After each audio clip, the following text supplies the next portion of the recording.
This episode was recorded in St Chad and St Mark's just after an event. This is a church where there are lots of community activities going on, and at times you'll hear furniture being moved in the background as they set up for the next one.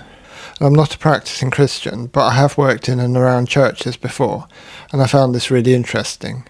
It's made me think more about the important role faith organisations can play in the wider community. Now I'll let Imogen talk about her work and role in the church. So I am the curate at St Chad and St Mark's Church and All Saints Church in Wolverhampton.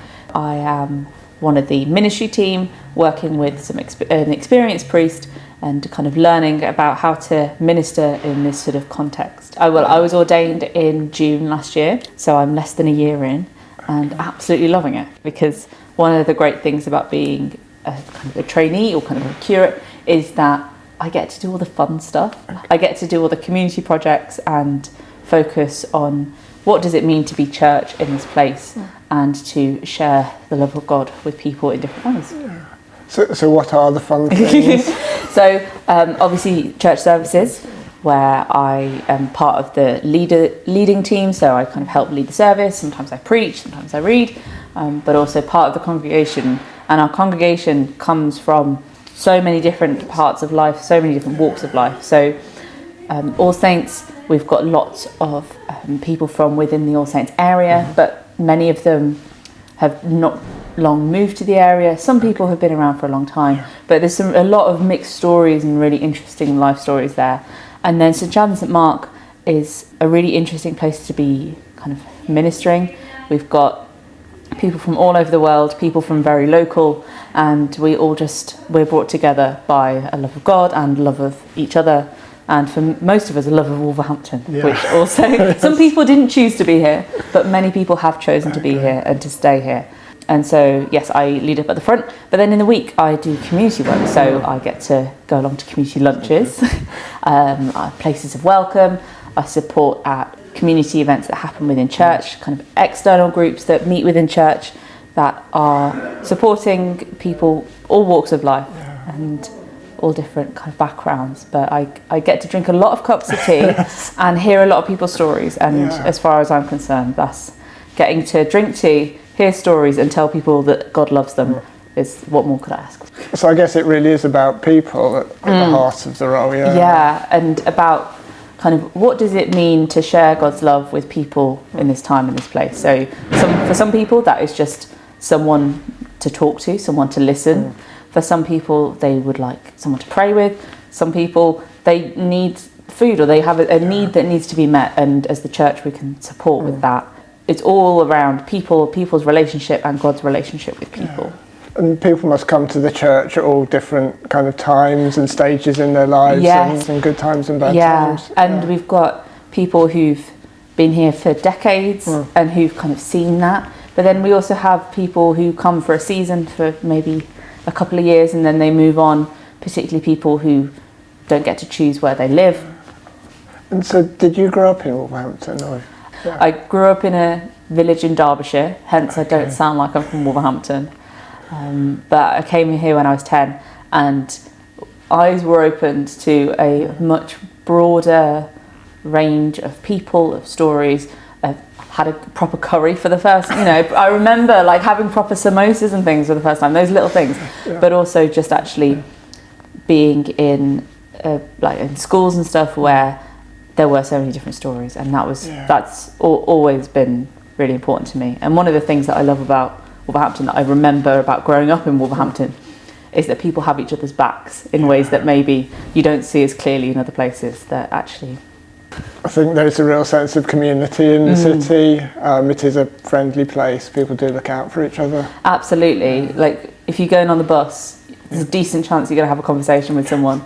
But also if you're walking down the street, you just come across people that you know just by location, but also maybe you see them in the shops, but you kind of have more of a conversation. It's feels like there's more of a neighbourliness than in other places, I think. Yeah.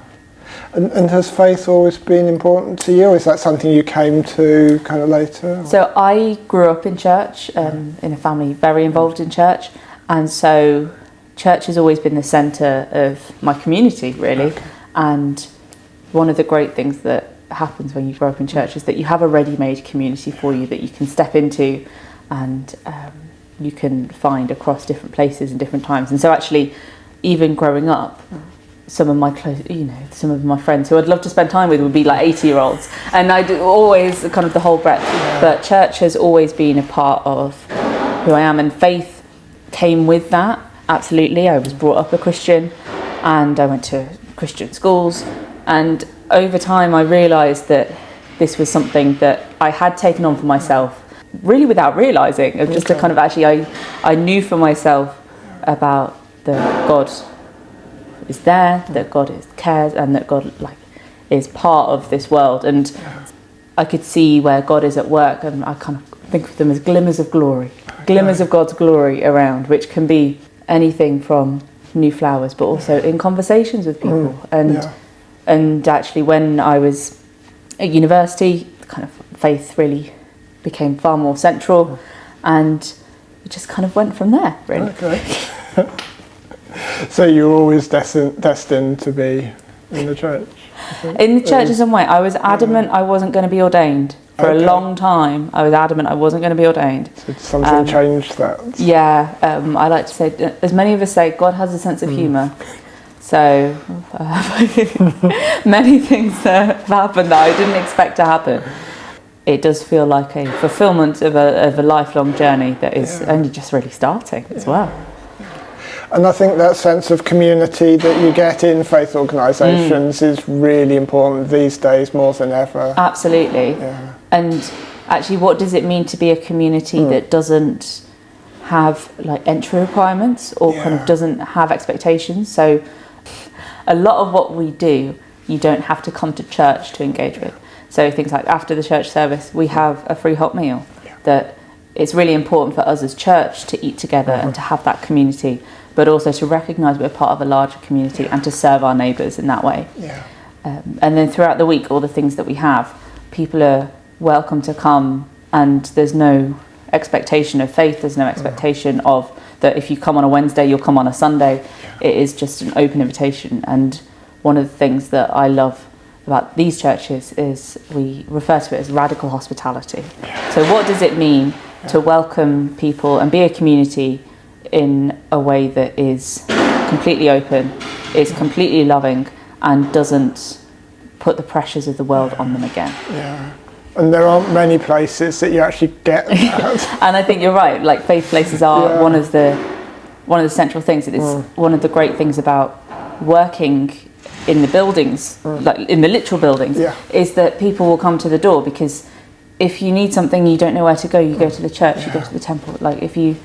If you need help and you don't know who to ask, you see a church, you go to the church. It's a place you can go. So it's really great to be able to be a part of that and a part of that support and help people wherever they're at, and just kind of come alongside people wherever they're at. Yeah. And my ministry is coming from that understanding that God is at the centre and God cares for the world, so I'm going to care for them too. Yeah. Yes, and I know, because I can't remember if we said before, but I worked in St Martin's in Birmingham for a little while, and people would come into the church for almost anything and anything you can imagine. Yes. Somebody would have come in and asked for help on it. But I think having that human connection that's really important. Indeed, and that's what feels like there's a need for that. Even as we kind of have ways of communicating that are, with technology, it's great that we can communicate across time and space in ways that we couldn't before.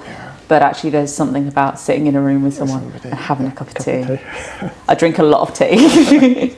And this is really part of the Wolverhampton community here, really embedded in Wolverhampton. Yeah, being very central, and also by part of being another place in which churches are part of communities, so that with often the longest standing hub of community. This church has been here 100 years. For that, actually, whilst other organisations may come in and into the area, that actually a legacy has been left that we step into the shoes of and we continue. Probably some people's grandparents. We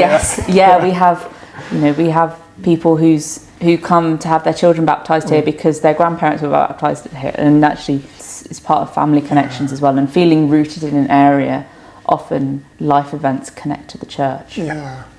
And one of the things I sometimes ask is, how would you describe Wolverhampton for somebody who didn't know the city? I would say Wolverhampton is a community full of stories, again, with people from all places and backgrounds shared in the fact that they are living real life. And from that real life can come joy, can come struggle, but there is a shared recognition that we are all here trying to do our best. Yes. And that we find joy where we can, whether that be the football, whether that be in food, in community. Yes. And that it is a place where doors are open and conversation can flow freely. Yes. And I don't know how much joy you get if you follow the football. But Well, that's true. But there's something in shared commiseration, isn't there? Yeah. And if there was something that you could change the city to improve it? I think I would love for people to realise how great Wolverhampton is and to find joy in looking after it. Thank you to Imogen for sharing that. I think that places where people can come together and feel that sense of community are more important than ever these days. And in my experience, faith organisations are generally pretty welcoming, even if you're not necessarily a follower. I'd really like to talk to people from other faiths about the city and their communities. The more we can do to build understanding and bring down barriers, the better. If you want to support this podcast, take a moment to follow on Spotify, Apple or YouTube and share with someone else who might like to hear it.